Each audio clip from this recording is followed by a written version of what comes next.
This is open family meeting of the Golden Gate Adult Rehabilitation Ministry Support Group. We're a fellowship of people who come together to share our common experiences, strengthen hope with one another, learn about life and relationships, grow in the ability to trust God, become all that He has created us to be. Then we open this meeting with a moment of meditation, followed by the serenity prayer. Serenity prayer?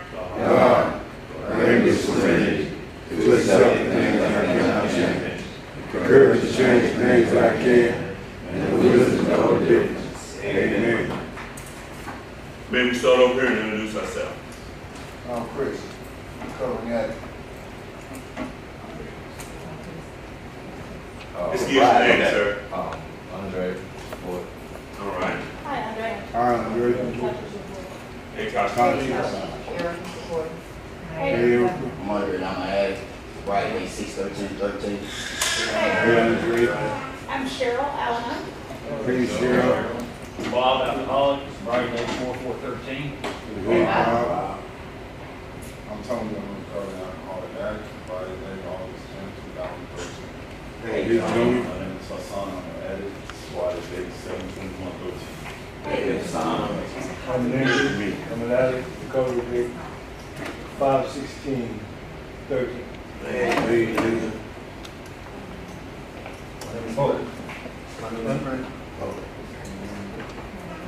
name is Ken Humphrey. I'm a Friday day 5/7/13. I'm an addict alcoholic. Hey, Ken. I'm Marcus. I'm an addict. It's Friday, 10/11/12. Hey, Marcus.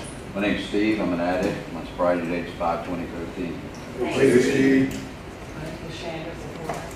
Hey. My name is Chris Crocker. My Friday date is 5/8/13. I'm sorry, I am an addict. Jared, I'm an addict. Friday, 8/12/13. Hey, Jerry. My name is Dominique. I'm an alcoholic. Sobriety day 4/22/13. Hey, Dominique. Hi, my name is Melody and I'm a supporter. Hey. Hey, Melody. Hi, my name is Luke and I'm a supporter. Hi, my name is Jerry and I'm a supporter. Hey, Jerry. I'm Obi. I'm a regular recovering alcoholic and addict. Sobriety date 8/5/92. And through the grace of God and people like you all, I haven't found it necessary to drink or drugs since then. And for that, I am excited. Hallelujah. Meeting guidelines wasn't talking. Please let them finish without interruption. There's no fixing. We're here to listen and support. Be supported by each other in the group. Speaking I form instead of we. Limit your sharing to 5 minutes. May remind you that who you see here and what is said in here remains in here. Here. And all of that stuff. Today, this is our second part to this four-part lesson, looking at the prodigal son, looking at Luke 15, starting at verse 11 today.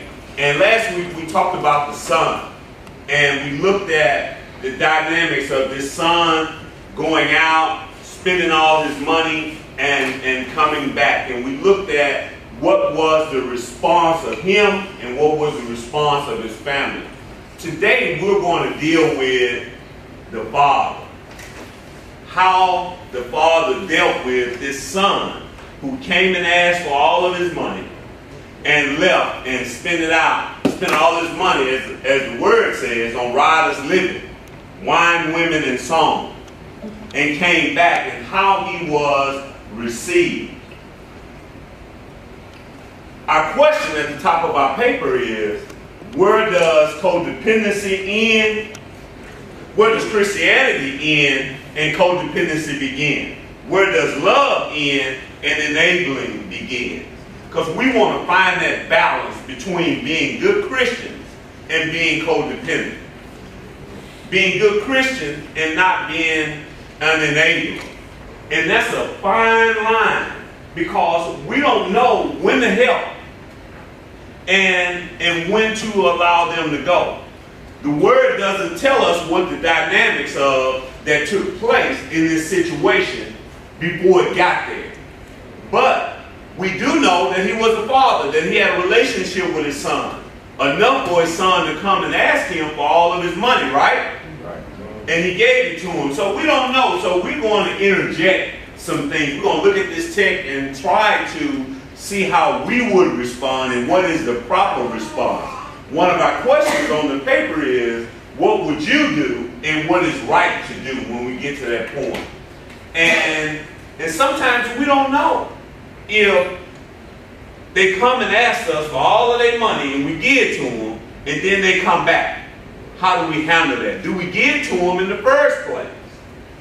You know, so it's a fine line. I think you have to be spirit-led. You got to really pray when you're dealing with somebody who's an addict, because we don't want to go on just personality. Because a lot of times we'll find out that God's prescription for a lot of things is pain. And sometimes when our loved ones get to that point to where they have suffered enough to bring about change, we as family members come in and interject and stop it. And then our loved ones have to go another 4 or 5 years because they was right at the point of where God needed them to be, and we couldn't stand to see it, and we interject and jump in. And so we're going to try to look at how not to do that and when to do it, because there is a time that as family members we need to help. We need to come in. But when is that? That's what we're going to look at today. And how did this father deal with this?